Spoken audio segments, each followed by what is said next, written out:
Boa tarde, pessoal. Olá, boa tarde, boa noite. É, Bom, aqui é a Clareira, né? A gente vai começar daqui a pouco uma transmissão ao vivo com o Anésio, artista, formado em filosofia, doutorando pela UNB, para conversar um pouco sobre o tema da ficção e da realidade, como que essas duas questões se entrelaçam. Enfim, vamos esperar o pessoal entrar. você controla o horário do seu celular? Eu esqueci. Olá, para quem tá entrando. Vamos só aguardar o Anésio.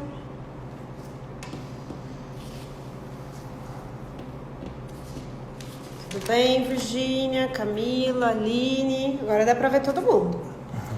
Dá para falar oi para cada um. Bom, gente, eu não sei se vocês viram, né? Nós colocamos alguns textos a respeito desse tema. Até acho que eu e o Carlos nos empolgamos bastante. Tem 4 textos. Depois apreciem. E quem sabe até opinem também, né?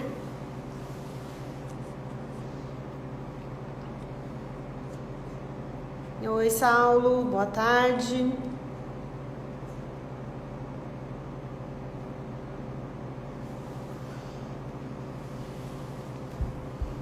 Será que a gente convida o Anésio aqui?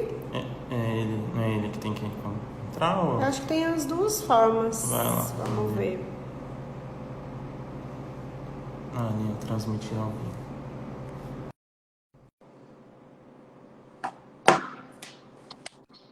Olá, pessoal. Olá, Anésio. E aí, Tudo Anésio? bem? Boa noite. Tudo bem? Tudo jóia. Que bom, então. Que bom. E aí, como é que estão as coisas? Olha, esse tema eu acho que provocou algumas inquietações nos 2 psicanalistas aqui, viu? Carol, só desculpinha rapidinho. Tem um artista muito conhecido, John Hamm.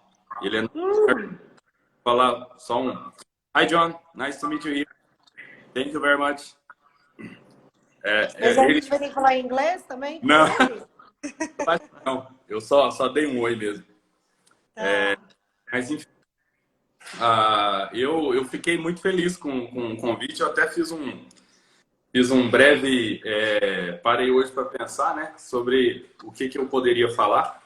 Mas antes disso, eu acho melhor vocês irem situando aí, falando alguma coisa, e depois eu me apresento e começo.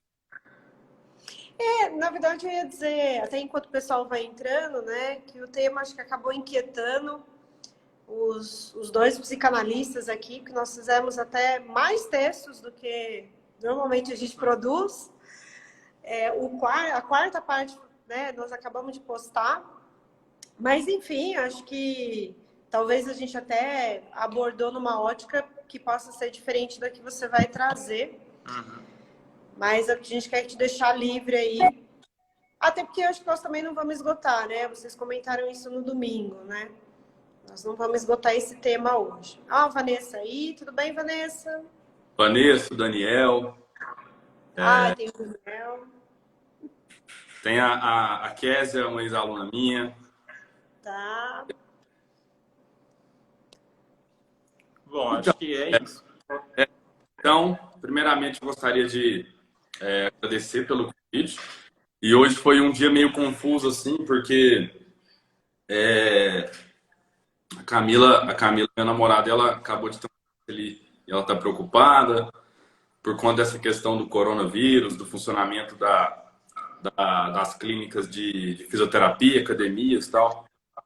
E então eu tive que ficar meio... Ela está em casa, né? Então eu tive que ficar meio... Ó, o João Paulo também. Oi, João. Oi, João.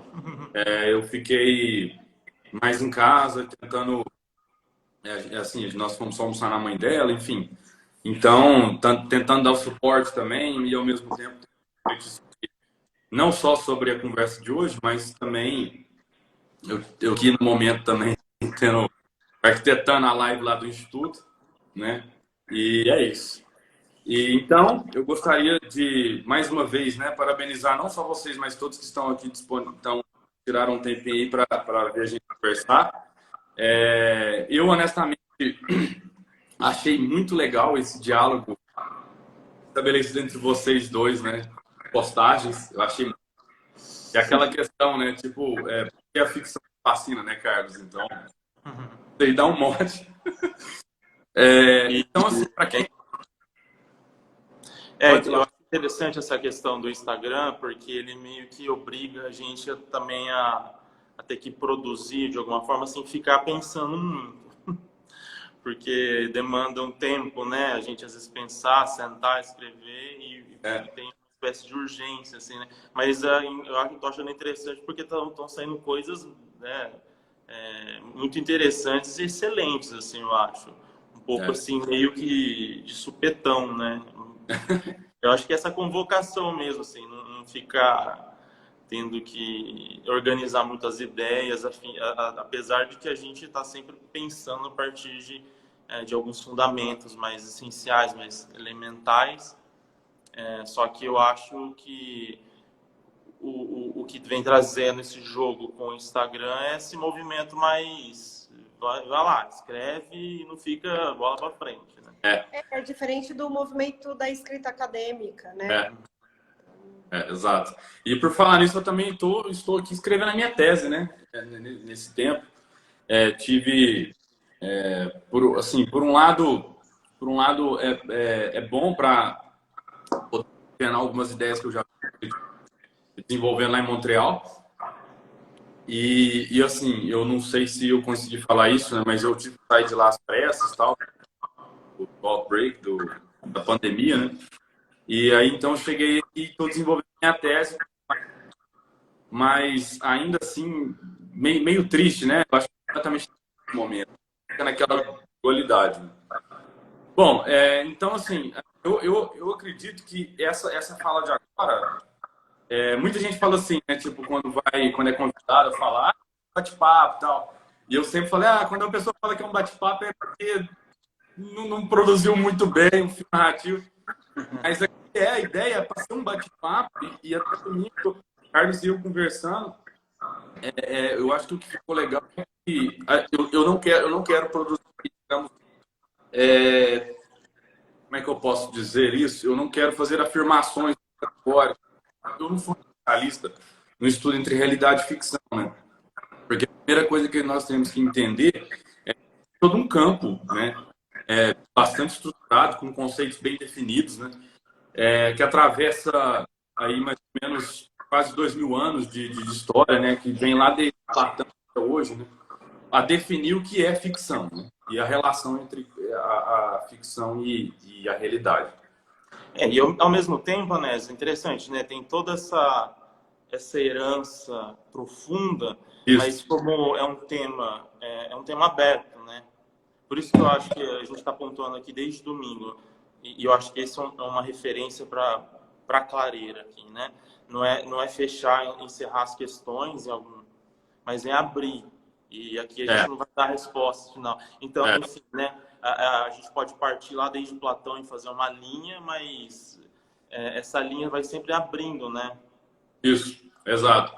E eu acho que isso é o mais interessante. Então, só fazendo, eu vou começar, eu quero fazer só um resumo antes que eu conversei com o Carlos.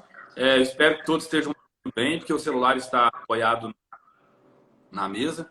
Mas, basicamente, eu sou um leitor de ficção científica e sou um apreciador de filmes de ficção científica.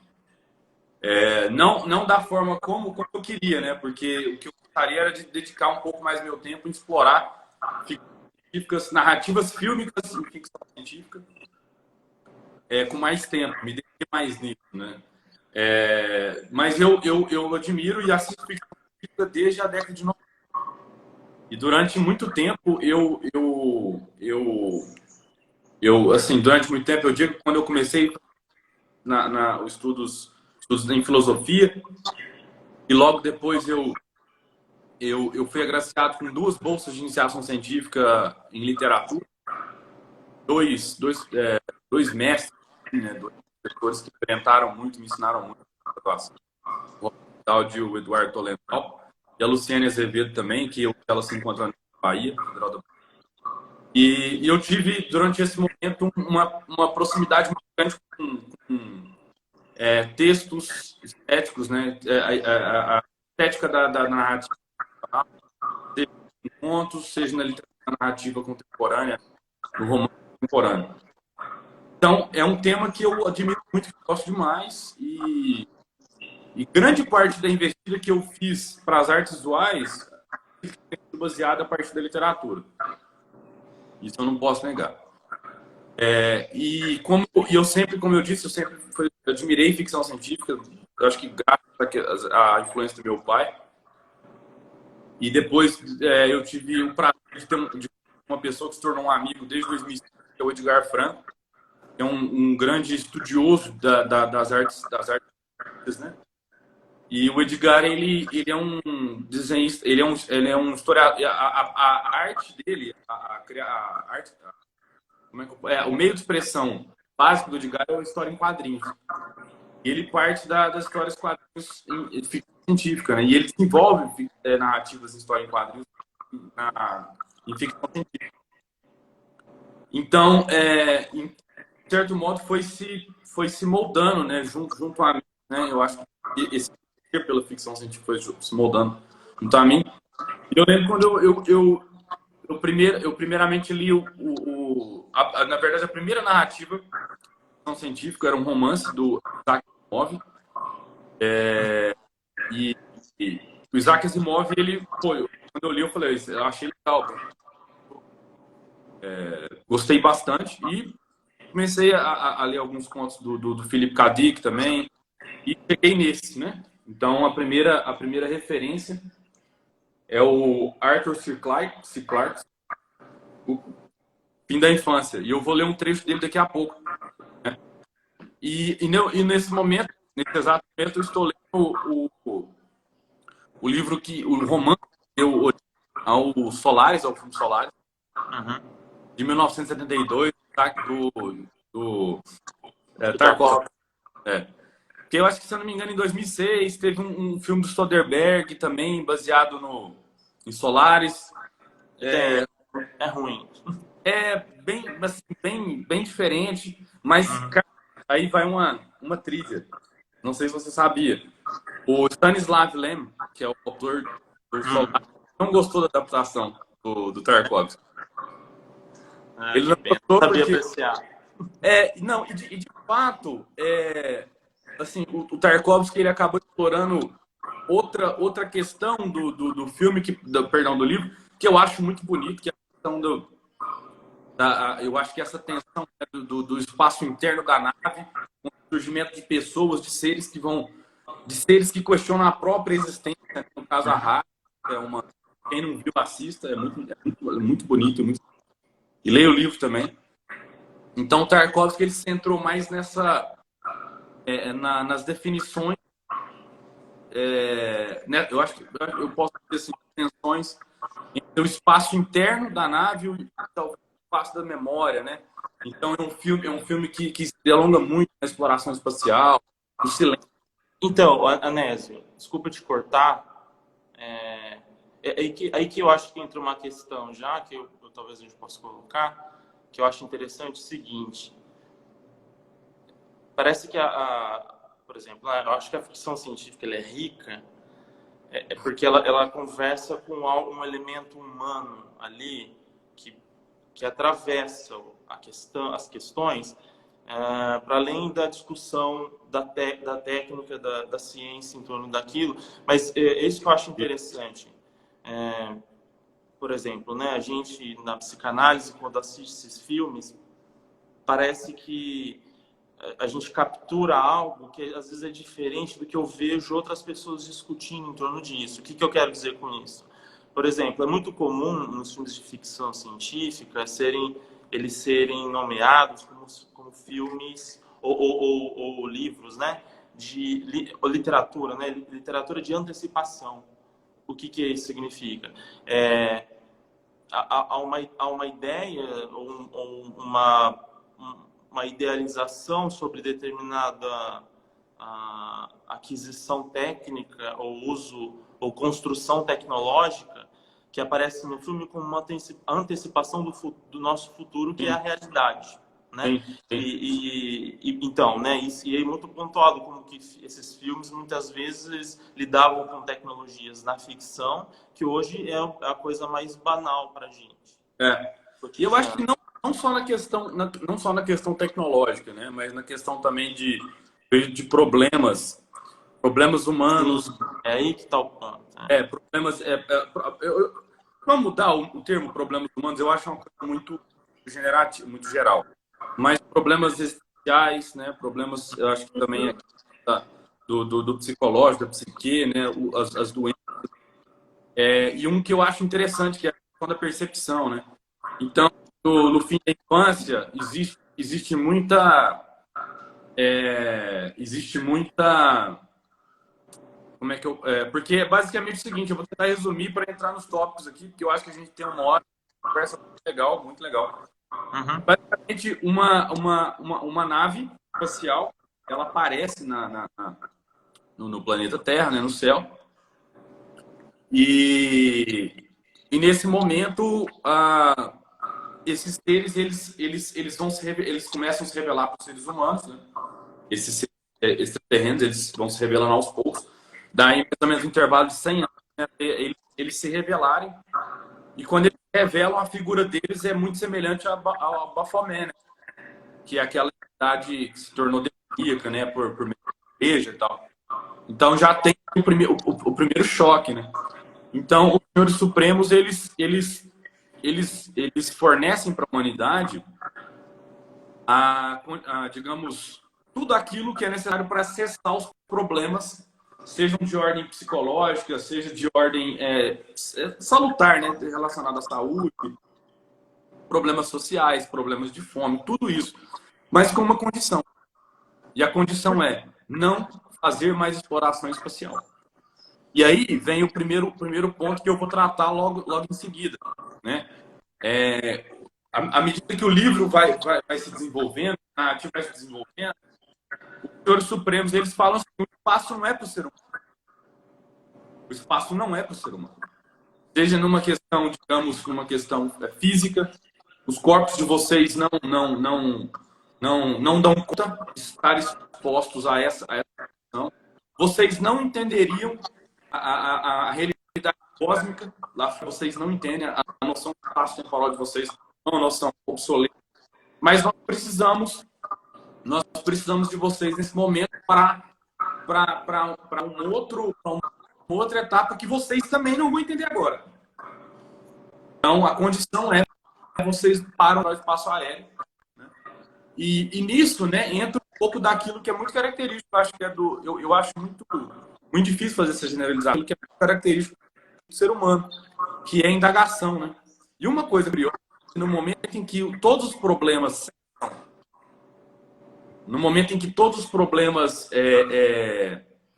deixam de existir no planeta Terra, as artes não fazem mais necessário.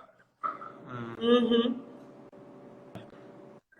E isso é curioso, né?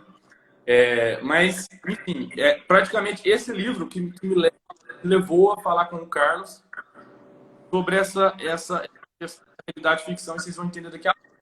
Mas antes disso, eu só queria dar nome aos bois. Vocês estão me vendo direito? Tá certo? Uhum. Tudo certo. Tá? Uhum.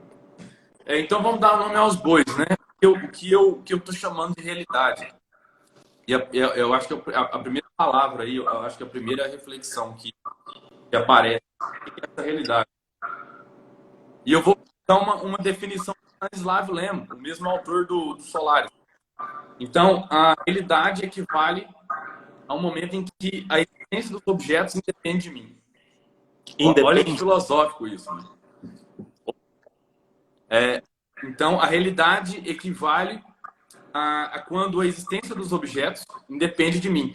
Uhum. É uma coisa meio cartesiana, né? Talvez, enfim, não sei. Mas decidi utilizar essa definição do Stanislav Lem porque ela está presente na narrativa dos Solaris. E o que eu vou entender por ficção, né? Hum, Então, pela perspectiva da percepção, a experiência ficcional coloca o espectador ou o leitor em um envolvimento direto com aquilo que indique a necessidade de supor a imaginação. Então, olha só, a ficção ela estabelece como sendo necessário o leitor ou a imaginação, né? E em relação a quê? Com o objeto da apreciação estética, seja uma narrativa fílmica, uma narrativa literária, uma narrativa whatever, né?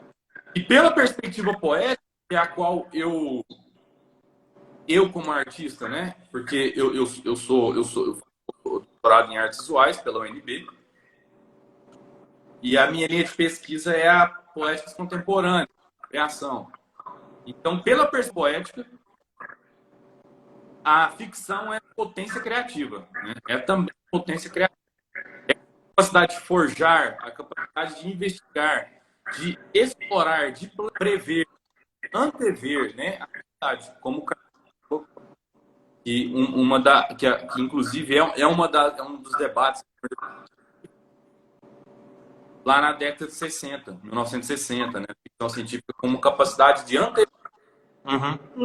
não só, né, a questão técnica, né? As tecnologias, o uso de tecnologias, mas também de problemas epistemológicos, psicológicos da condição humana e o que é isso. Essa questão Vai lá. pode terminar. Não. A questão do problema, assim, primeiro, eu acho que a definição que ele dá lá de realidade, ela é bastante condizente com o que a gente pode pensar na psicanálise. Sim. Né? Ou seja, os objetos, ou o mundo e seus objetos existem independente de mim. Eu preciso lidar com isso de alguma forma, né? Mas eu acho que essa questão dos problemas, uma coisa que eu acho interessante, que é disso que eu estava falando, para além do jogo que a ficção impõe, da gente transformar algo que estava na nossa cabeça em materialidade, e ela põe sempre questões como você colocou, né? Existe uma espécie assim, de limite em que esses personagens, essas tramas, elas se colocam em algo que está para além do humano. Só que isso não deixa de ecoar problemas.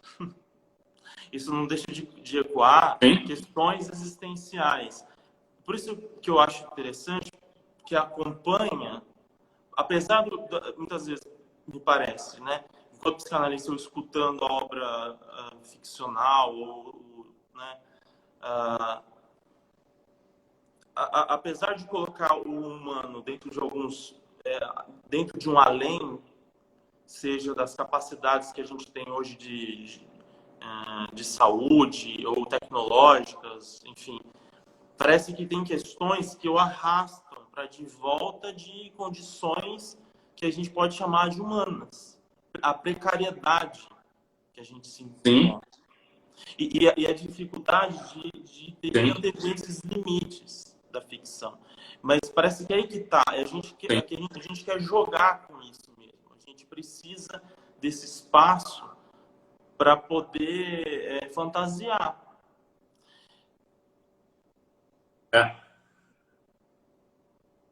Exato. Pessoal? Tá aí? Sim. Alô? Tá. Exatamente, Carlos. Porque eu acho que tá com um leve delay aqui, ou talvez não, mas assim, parece que eu tive a sensação de delay, mas tá tranquilo. Exatamente. Tá, com delay. Tá. Será que é a minha internet? Deixa eu desligar. Às vezes é o sinal dele. Você vai reiniciar? Talvez pode ser o meu. O meu? Não vou não. Só se ficar muito ruim, aí eu entro com... Eu posso entrar, talvez, o 3G do celular. O delay mas se ficar muito ruim, vocês me avisam aí. O delay tá bem... Como é que eu posso falar? Tá demorando bastante, Anésio, parece. Ixi. Eu vou tentar entrar pelo 3G, peraí. Tá. Bom, continua ao vivo, né? Vamos ver se melhora. Tá. Tá. Melhorou? Acho que isso são questões da realidade, né? Ou da ficção. Tá ótimo agora. Eu acho interessante quando... Pode ir lá. Pode ir. Eu espero que agora o 4G fique melhor. Com o 4G fique melhor. Então, eu, no final das contas, acredito que como a Carol começou a colocar, são problemas que são arrastados por essa condição humana, né? E que não vão deixar, eu acredito que não vão deixar de cessar, né? Que é o que veremos daqui a pouco, né? Como é que fala? Com essa leitura aqui que eu vou fazer bem rápida. E então, por exemplo, como o Carlos falou, né? Essa trama entre eu gosto dessa palavra, né? Dos encontros entre realidade e ficção é melhor do que você ponderar ou estabelecer polos rígidos, polos, digamos, polos, como que eu posso denominar? Categóricos, né? Polos fixos. Eu acho que elas estão nessa constante relação, esses tramas. E então, primeiramente, a minha preocupação não é definir realidade, mas apontar para essa inevitabilidade da relação entre ambas. Por outro lado, Anésio, você tem alguma ideia ou alguma hipótese por que algumas pessoas não gostam ou até odeiam a ficção?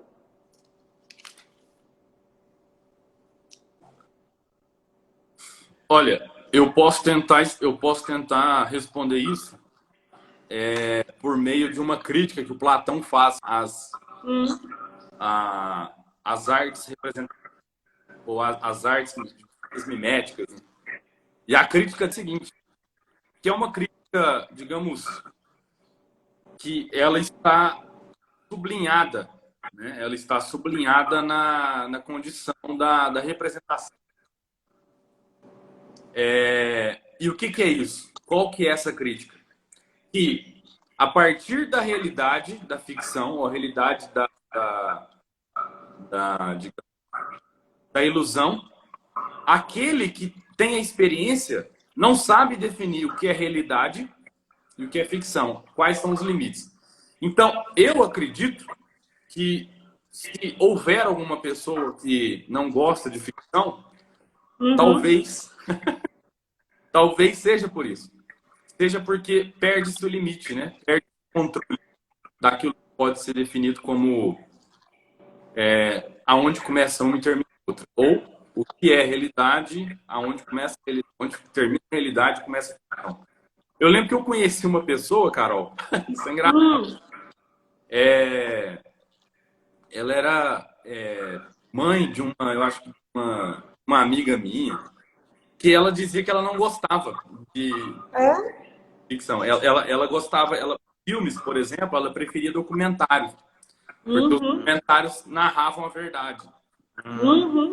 E isso é curioso. Acho que talvez nesse momento ecoe um pouco essa ideia do Platão, né?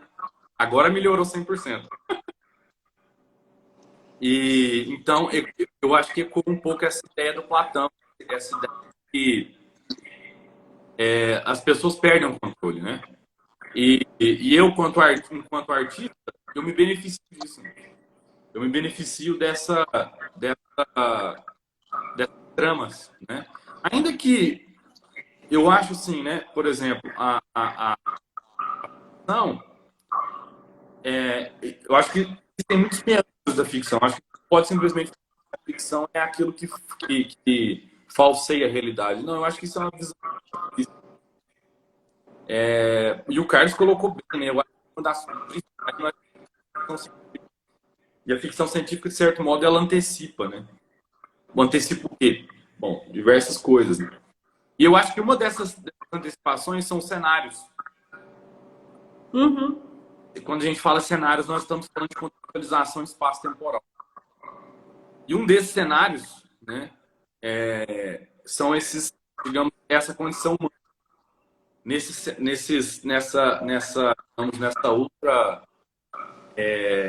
Nessa outra condição. E aí vem uma coisa interessante que durante o meu TCC, eu desenvolvi uma pesquisa sobre utopia. Sim. E a utopia, eu lembro porque eu estudei um pouco a história do futuro do Padre Antônio Vieira, e a utopia, ela, lembro que uma das definições que eu coloquei naquela situação é que a utopia é uma projeção de uma condição espaço-temporal. Então, quando a gente parar para pensar na utopia do Thomas More, nós vemos que existe porque essa projeção não é só uma projeção espacial, não, temporal, mas ela também é uma projeção de um espaço ou de uma condição que eu estou talvez ficcionalizando, talvez esteja criando, explorando. Então, o movimento da utopia é tanto espacial quanto temporal, né? Uhum. Então, nessa situação, né, a utopia ela serve como uma narrativa especulativa. Da mesma forma que a distopia. A distopia também ela é uma especulação. Mas, quando a gente fala de distopia, muitas das vezes, vemos esse, como diz lá em Stranger Things, né? Esse mundo de cabeça para baixo, né? Eu Sim. gosto da metáfora dessa outra realidade, né, que aparece em Stranger Things por conta disso. O upside down, né, de cabeça. E eu acho que a distopia, ela tem um pouco disso. Ela tem um pouco dessa projeção em forma crítica de uma sociedade futurista que é transformada pelos avanços tecnológicos. E de que forma os avanços tecnológicos eles vão produzir uma condição humana? Será que... Eu penso que essas imagens, né, vou colocar assim, né, ou representações utópicas, distópicas, a partir da ficção científica, a gente pode pensar do ponto de vista da psicanálise, como você está usando a ideia de espaço e tempo, né, para usar também essa ideia, elas antecipam esses lugares no sentido do desejo e da angústia dos seres humanos. Uhum. Então, tanto naquilo que a gente almeja e mais idealiza na gente, enquanto humano, enquanto homem, enquanto ser humano, enquanto mulher, e naquilo que a gente mais teme. E isso que é interessante, porque, assim, para um recurso psíquico, para a nossa economia psíquica, isso é bastante criativo e bastante interessante para a gente lidar com essas angústias, com esses medos. A gente projeta isso no mundo que a gente inventa, mas que essa invenção ela se tece a partir, né, a gente usa as tramas e os tecidos da realidade. Tudo aquilo que a tecnologia avança e a gente vê uma questão ética em torno disso, ou a gente se questiona, então o que vai ser, o que é ser humano? Para além da questão técnica e material, ou do recurso, né, que vai ser produzido para melhorar a vida humana, ou para criar novos modos de relação que a gente pode perceber como mais artificiais, só que mais práticos também. Isso. Isso fala do desejo. Do desejo e do medo, da angústia. E a psicanálise, eu acho que ela pode pensar nisso, para além da questão da tecnologia, são as fantasias em torno disso. Né? Uhum. E fantasias aqui, no sentido psicanalítico, para a gente tentar fazer uma separação, tem a ver um pouco com esses desejos, essas ansiedades,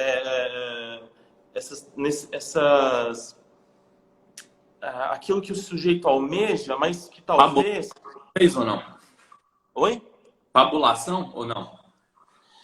A fabulação, a gente estaria mais do lado daquilo que o sujeito, as imagens, os devaneios, aquilo que ele pensa. Mas o desejo, talvez, muitas vezes não, né? O desejo ele pode entrar em contradição com aquilo que o sujeito acredita que é bom, até é bom pro eu dele, no sentido da expectativa moral, no sentido da expectativa moral do laço social, enfim. O que eu quero resumir essas fantasias, elas percorrem o sujeito. Por exemplo, vou tentar dar um exemplo concreto que eu acho interessante. Aquele pesquisador brasileiro, Miguel Nicoleles, que estava uns tempos atrás desenvolvendo aquele exoesqueleto, né, que é uma espécie de armadura externa, né, para o sujeito poder, pessoas que não tem mais movimento nas pernas, enfim. Só que isso também isso antes de tudo é uma máquina de guerra também, né? Essas tecnologias. E o Miguel Nicoleles, uma vez eu vi uma entrevista dele, ele falando sobre a possibilidade de construir, tendo em vista já, uma BrainNet. O que é uma BrainNet, né? Skynet. Oi? É Skynet. A BrainNet seria a possibilidade da gente criar dispositivos em que a gente instalasse no cérebro, por exemplo, e pudesse se comunicar com as pessoas por pensamento. Então, é uma espécie de internet integrada ao corpo, né? Nesse sentido. Quando a gente olha para isso, a gente vê pessoas em sofrimento neurótico que já sofrem de BrainNet. A gente chama de neuróticos obsessivos. É nesse sentido que eu acho interessante como que essas questões elas transitam entre a possibilidade de tornar isso real, só que isso faz parte de um desejo ou de uma condição psíquica também.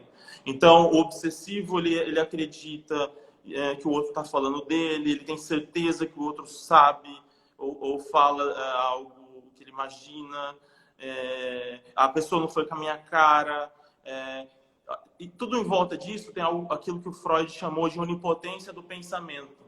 Ele sofre uma espécie de expansão da sua angústia para o mundo e aquilo volta para ele como se ele tivesse um acesso direto ao mundo. Eu acho interessante como que as questões em torno da BrainNet, do Nicoleles, por exemplo, elas transitam em torno, tá, mas e aí? Como que vai ser isso? Eu vou me conectar com a pessoa e se alguém me hackear e começar a escutar os meus pensamentos? Então, toda o complexo que está posto, parece que aquilo que a gente pode chamar de ficção, ele está atravessado dessas fantasias também. Então, Anésio, vou até fazer um comentário e a gente já deixa você falar, né? Porque se não, o convidado não fala. Posso, é um fato.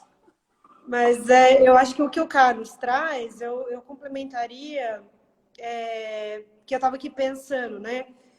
Tem os desejos, tem as angústias, tem os medos, mas eu fico pensando que a ficção, ela preserva o ser humano de ter que assumir isso, e eu coloco isso num personagem, né? Isso não é meu, isso é do outro, né, desse monstro, desse herói, desse personagem. E aí, enfim, né, toda essa proposta, se o outro tiver acesso ao que eu penso, né, nossa, nem sei como ficaria, né, a sociedade, não quero nem pensar, mas de qualquer forma, eu acho que a ficção, ela preserva isso, né? Eu posso falar, eu posso deixar ali as minhas ideias e os meus desejos, mas isso não é meu, né? Isso é do outro. E também não é unicamente no mundo da fantasia, essa fantasia única, minha, né? Eu compartilho, e aí todo mundo pode compartilhar, porque eu concordo, porque eu gosto, mas entende que isso me protege, né? A ficção, eu acho que ela tem um serviço social, sabe? Ela tem um serviço psíquico. de eu poder criar e ok, né? Não vai haver um julgamento, porque não sou eu assumindo, né, numa audiência o que eu queria ter feito. Enfim, não sei o que você pensa, né? Eu honestamente, existe um termo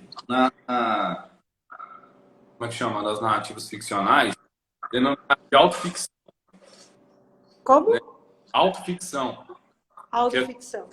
que é um autor, ele se utiliza digamos, de experiências elementares da sua própria vida, né?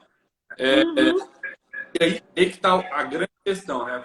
Como eu disse, eu não sou não sou um estudioso mais em categorias de ficção no cenário contemporâneo, porque esse é um termo extremamente contemporâneo, autoficção, autonarrativa, tudo isso, né? Para quem tiver interesse aí, eu posso disponibilizar alguns autores, né?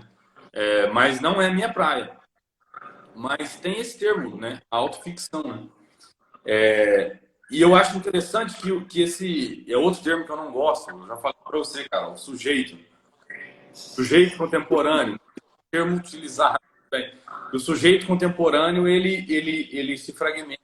Ele pode se apropriar de diversas estratégias performáticas para narrar a si mesmo, né? E é por isso que, de certo modo, acaba sendo um resguardo da contemporaneidade, né? A chamada autoficção. E eu acho que cabe sim, né? E eu acredito até mais. Eu acredito que seja talvez mais complexo que talvez a gente pode pressupor, né? Pelo menos eu pressuponho. Porque eu não estou pressupondo pela parte da psicanálise, porque não é a minha área. Eles dois são especialistas e estudam psicanálise de forma séria. Então, eu acho que no final das contas, essa autoficção, criar a si mesmo como narrativa, se tornar, digamos, uma trama narrativa, algo que não só, né, não só dá essa possibilidade da pessoa se resguardar, mas também de estender as possibilidades, né, criativas sobre si, né. Eu acho que aí nesse ponto, sim, a gente tem essa questão da potência, né, da potência criativa. Então, ela não esgota numa definição, né, em uma definição talvez histórica, né? É isso. Carlos, você ia falar. Essa questão da ficção autonarrativa, né? Você falou? Uhum. Da autoficção, né? Eu penso assim que a gente a gente inventa conceitos e palavras em cada época, mas talvez até de forma, eu posso acusar de anacronismo, mas a gente faz isso desde que o homem é homem, no sentido da criação da autoficção. Né? Eu poderia se a gente estava falando de Philip K. Dick, Isaac Asimov, Tarkovsky, né? Senhor dos Anéis, enfim. Eu posso falar do Sófocles, de Porrei, eu posso falar de Antígona, eu posso falar de Medeia, de Eurípides, aquele teatro, e aí eu acho que o teatro é algo que pode ser usado de forma bastante ampla. É o teatro dos atores lá, mas isso se transpõe para outras mídias, para falar assim. Então, acho que é interessante o que a Carol falou, porque aqueles personagens, eles atuam e eles se dilaceram. Foi até uma frase que eu coloquei na nossa conversa lá, né, hoje, né, que o Nelson Rodrigues, com uma sabedoria que ele tinha de dramaturgo, ele dizia que a gente precisava se reverenciar o palco e o teatro e a arte, de modo geral, de joelhos, porque aqueles personagens, aquelas tramas, elas na verdade contavam sobre nós. Elas se dilaceravam, e elas se matavam, e elas se amavam, e elas realizavam as mais escabrosas questões para o nosso horror e para o nosso fascínio, fazendo uma espécie de favor, é isso que a Carol falou. eles fazem isso por nós. É esse outro que se torna... E aí eu posso de alguma forma, me satisfazer com isso, me horrorizar com isso, mas de alguma forma, eu não vou ter que lidar com isso completamente sozinho. Sim, exato. Exatamente. E eu acho que essa questão... tem uma coisa interessante, né? Tipo assim, quando você fala não ter que lidar com isso sozinho. Eu acho que a ficção, ela permite eu acho que a arte, de forma geral, ela permite esse compartilhar, né? Tem um filósofo, que é o Jacques Rancière, e ele fala sobre... qual que é o termo dele? Eu sempre esqueço. Esses filósofos franceses, eles, para mim, esses teóricos franceses, eles são...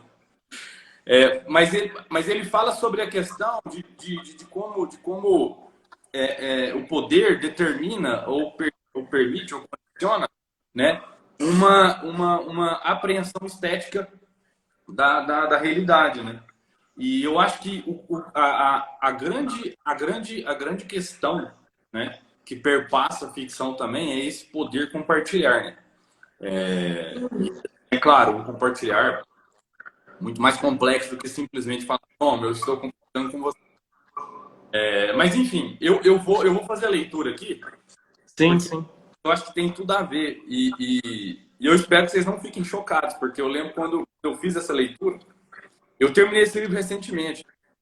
E eu fiquei meio chocado com esse trecho. Foi aqui que me deu o start. Ó, era o fim da civilização. O fim de tudo o que os homens tinham conseguido, desde o começo do tempo. No espaço de alguns dias, a humanidade perdera seu futuro, pois o coração de qualquer raça é destruído e sua vontade de viver desaparece quando os filhos lhe são tirados. Não houve pânico, como teria acontecido um século antes. O mundo estava como que entorpecido, com as grandes cidades paradas e silenciosas. Apenas as indústrias vitais continuavam funcionando. Era como se o planeta estivesse de luto, chorando por tudo o que nunca mais haveria de vir. E então, como fizera certa vez, numa era já esquecida, Karen falou pela última vez à humanidade. Só colocando o texto aqui, é o momento em que esse momento, né? Mais uma vez mostrando o livro aqui, né? Fim da infância. Basicamente é um momento em que as crianças no livro, né? Elas se tornaram produto de uma criação de uma mente suprema, um período aí de anos no livro, e elas começam a apresentar características que os seres humanos já não entendem mais, como a telecinese, a telepatia, e por aí vai. E aí, nesse momento, o projeto dos chamados senhores supremos, que são aqueles seres que eu disse lá atrás, era a imagem, né, que o autor coloca, que o narrador coloca. Eles eram semelhantes a Baphomet. Então, nesse momento, as crianças que são, digamos, o fruto desse projeto, que nem mesmo os senhores supremos sabiam, porque eles falam em uma consciência, né, uma consciência universal, cujos desígnios são compreendidos. Nesse momento, as crianças são retiradas das suas famílias. E a humanidade se vê de frente a uma triste realidade que é... vocês vão deixar... E nesse momento que eu li isso, né? Eu fiquei chocado, porque foi praticamente o momento aí quando eu tinha acabado de chegar no Brasil e fiquei muito em choque, né? Eu acho que o Covid-19 ele apenas...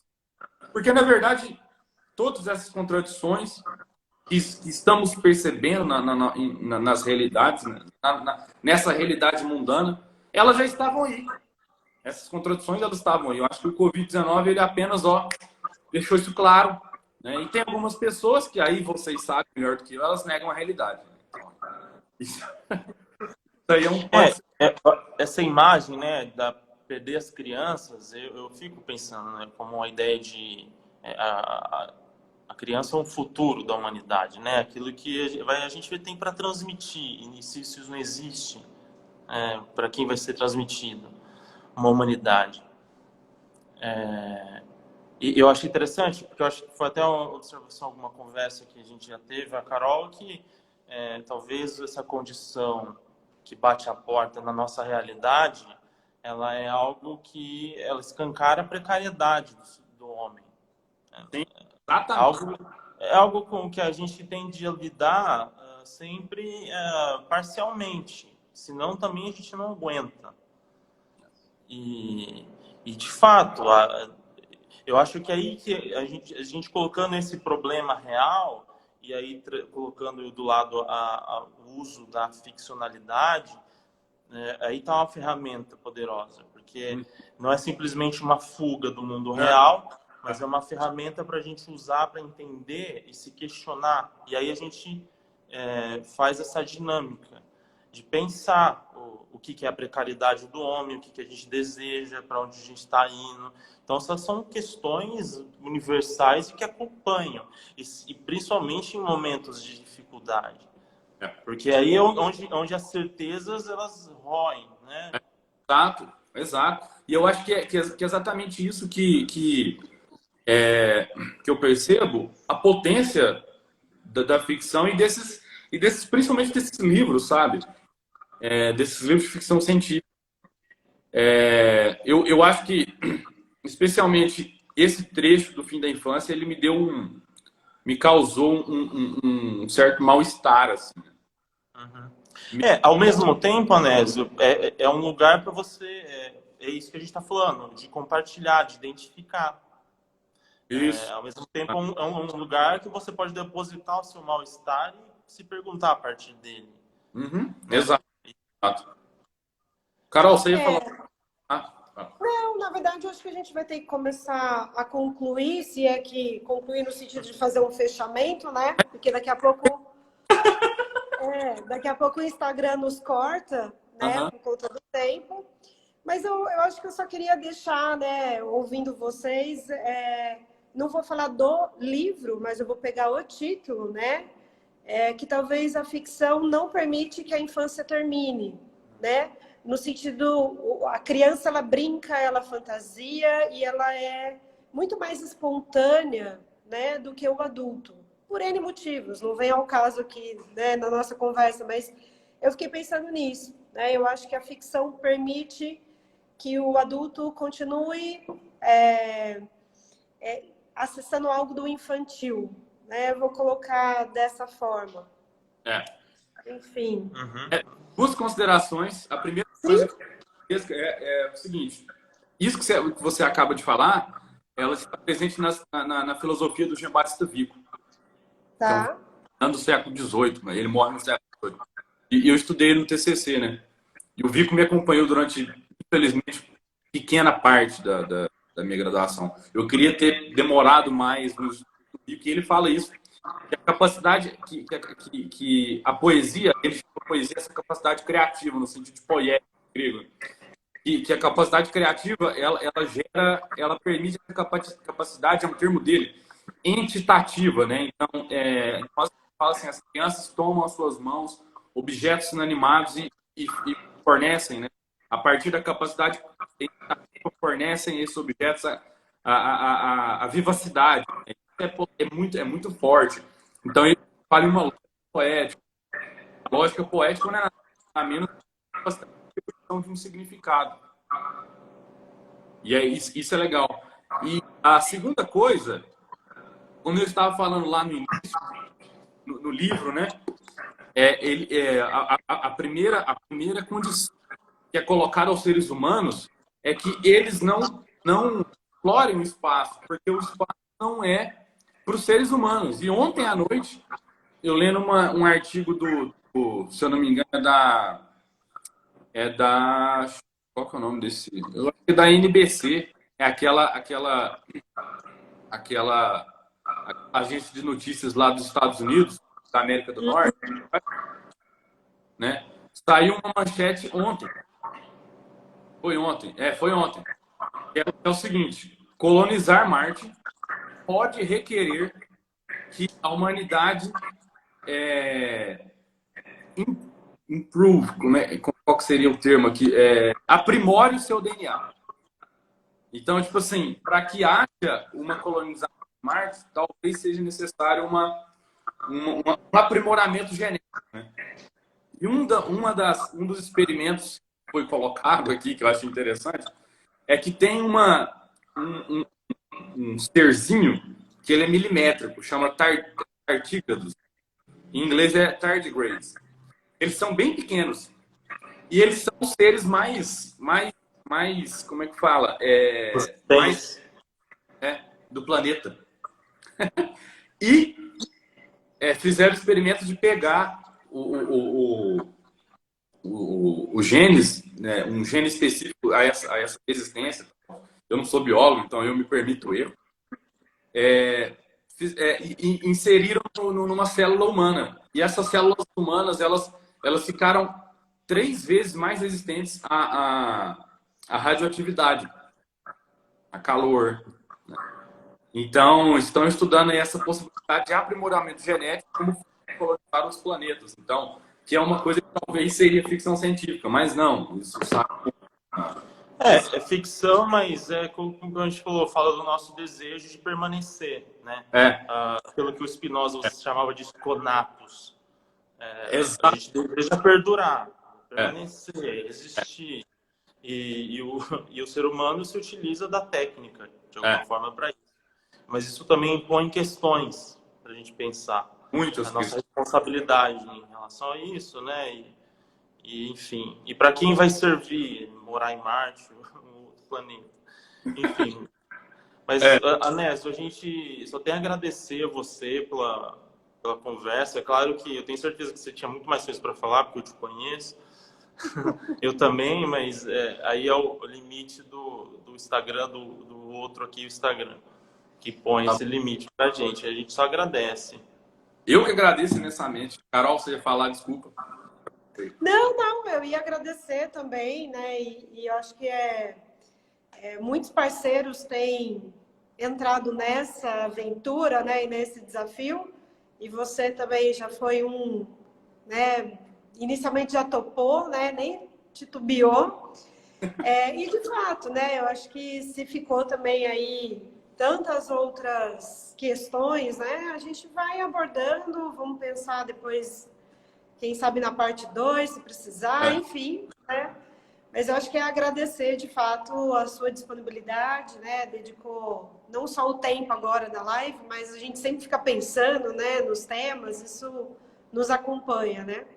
Então, agradecer, de fato, por ter nos acompanhado, né, nesse desafio que eu e o Carlos engatamos aqui no Instagram. Eu que agradeço imensamente, e agradeço sobretudo as pessoas que estavam assistindo, né? E eu espero que fique disponível no perfil de vocês. Porque parece eu também espero. O Instagram agora está dando essa possibilidade aí, né? De Sim. Só para esclarecer, o Ernesto fez uma apresentação no domingo e a gente perdeu ela por minha culpa. Meu celular travou e eu não consegui salvar. Mas essa vai ficar salva, assim. Quem quiser pode assistir. Então tá. E entrar na discussão aqui sobre a ficção, a realidade e depois propor questões. Às vezes, Anésio, a gente pode pensar um filme, né? Até o próprio Solaris, Sim. enfim, ou qualquer outro filme, para depois discutir, porque é sempre muito interessante, é sempre um laboratório para pensar. É isso. Bom, muito obrigado. Então. Mantenham-se saudáveis sempre. Pois é, e eu acho que, independente daquele que é amante ou não da ficção, né? Talvez, quem sabe, depois desse bate-papo, possa se aventurar um pouco mais, né? Sim, exato. Sem medo. Ou com medo. Exato. Eu com medo. Tchau. Então, tá certo. Boa noite para todo mundo. Obrigada a todo mundo que assistiu. Até a próxima, Nézio. Até. Tchau. Agora eu não sei se a gente espera encerrar.